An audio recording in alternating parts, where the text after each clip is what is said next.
All right, welcome back, everyone. I misstated that tease there. I apologize. It's been one of those days. We're talking about William Barr, who at 68 years old and a former attorney general in his own right, is probably saying in his mind, been there, done that at 68 years old and having gone through this drill. I don't need this. He's very much proven to be his own man in discussing what he would do as attorney general of the United States, assuming he gets approved for that, to a fellow who is right in on these discussions and questioning, North Carolina Senator Thom Tillis, a member of the Judiciary Committee. As things stand now, Senator, and good to have you. Happy New Year. Well, no, you're right. I think he's been there, done that, got the T-shirt. He's done an extraordinary job of answering all the questions. And in spite of the efforts to try and weave a false narrative, he's bringing people back to the facts, and I think he's done great. He's going to get confirmed. All right, so help me with my impression of some of his remarks, that even though he's famous for that memo that said the Bob Mueller investigation was totally misconceived, he does not want to do anything to Mueller. He wants him allowed to complete his investigation, whenever that is. Did I read that correctly?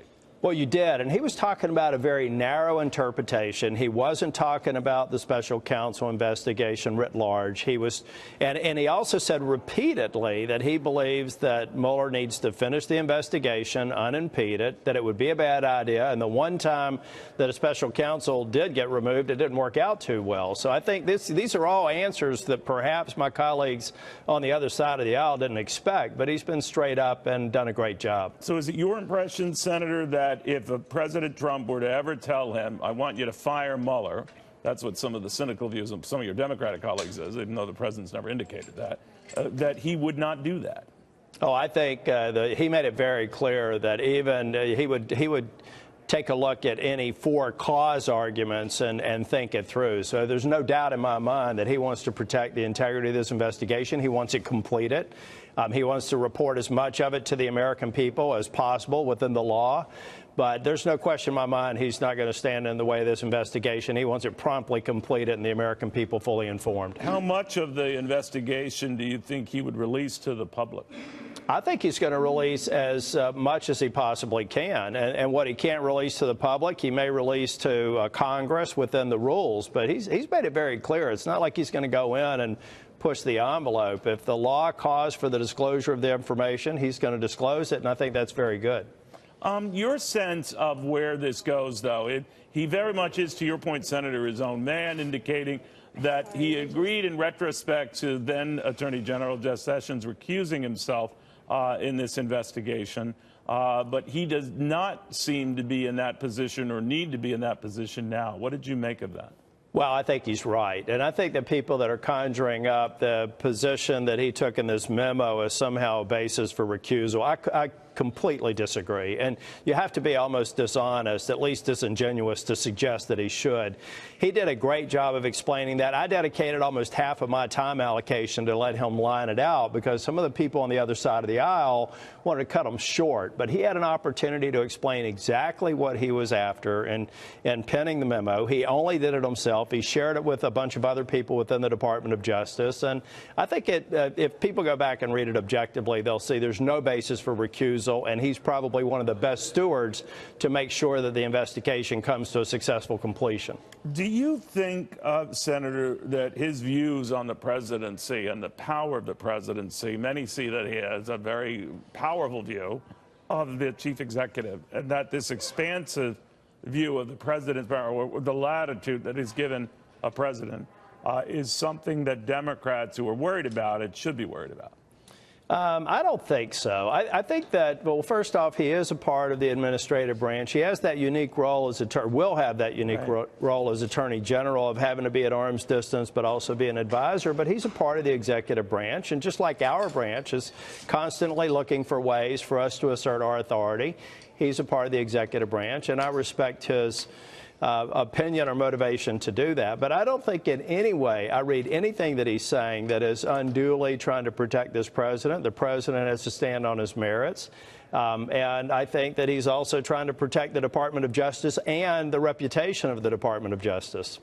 Senator, as the co-chair of this NATO observer group, are you worried about the signals the president might be sending to NATO, and more to the point, eventually getting our troops out of Syria, that he is questioning the foundation of that partnership?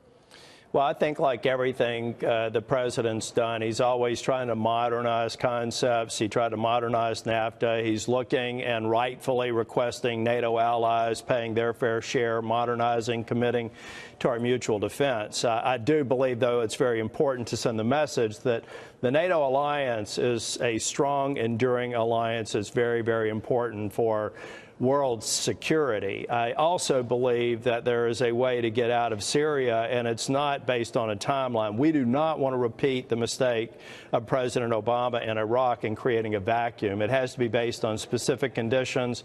The safety of our men and women are first among them, but we also have to make sure the safety and security and stability of that region are taken into account. And those kinds of conditions, I believe, need to be worked into the Syria withdrawal. You know, we're in the 25th day, sir, of this government shutdown, and many are blaming it on Republicans and the president. The gap has narrowed a little bit, but it's still in favor of Americans, angry at Republicans. Are you worried?